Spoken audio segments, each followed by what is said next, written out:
Hi, my name is Jahleel Smith.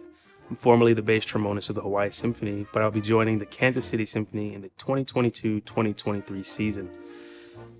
This morning, I'd like to talk a little bit about what's important to me musically. When prepping for an audition, I like to think about time, intonation, rhythm, style, and pitch. I like to think about those things because when prepping for an audition, you're playing for a panel of various musicians. Many of these musicians don't necessarily think about music the same way we do as trombonists.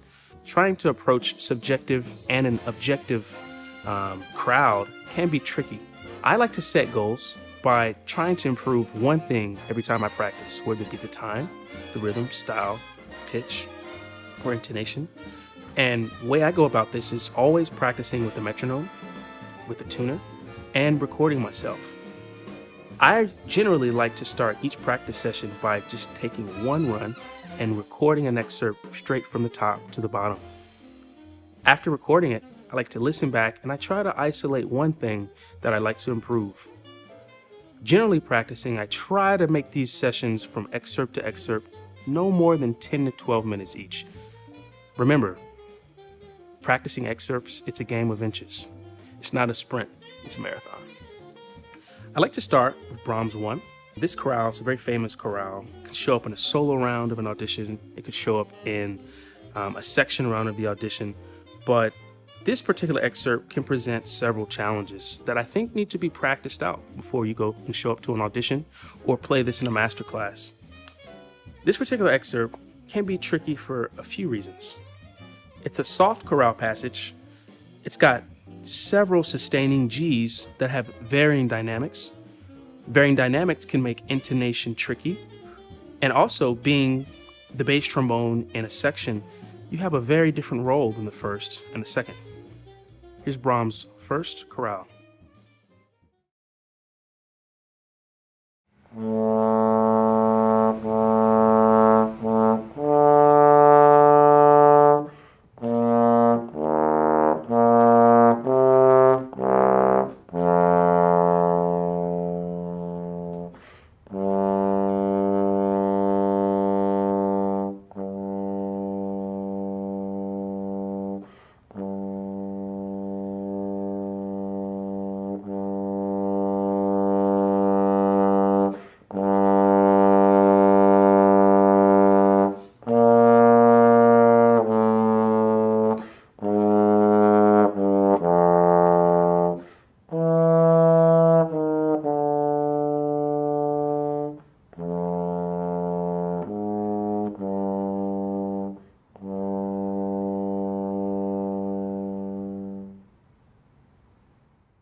Couple things that I think could help separate one's performance from many others would be to think about dynamics. You start at a piano, and by bar 6 or 7 later on, you're down to a pianissimo. But I think there's a big danger in starting too soft. You start too soft, you have nowhere to go. I think, and I like to think about this excerpt as starting, I'd say, piano plus. Remember, as a bass trombonist, you're more or less a platform that the first and second trombones have to stand on, so you don't want to start too soft. So in practicing this, I like to even go overboard.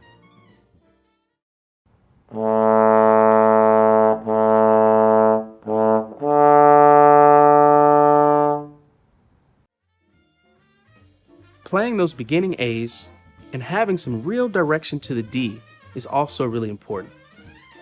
But remembering, don't try to play too soft. A full-bodied, warm sound is what the first player and the second player are really going to be relying on when you play this excerpt. Remember, piano doesn't mean timid, it just means soft.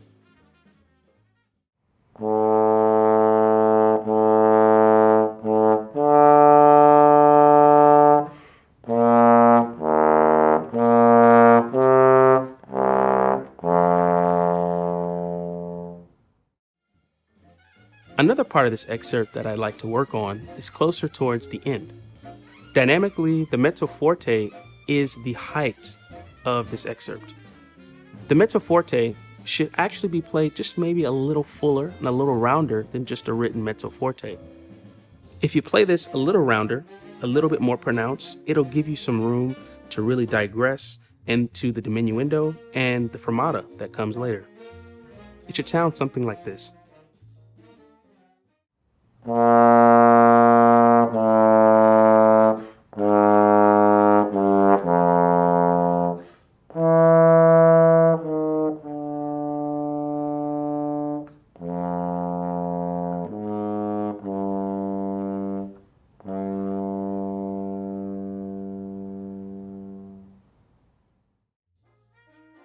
Brahms 1 is a very difficult excerpt for one very important reason.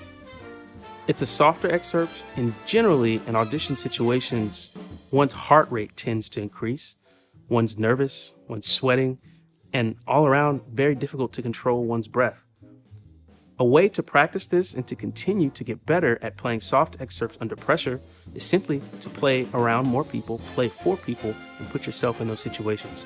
The way I like to practice that is by doing jumping jacks and burpees before I run my excerpts in my practice session.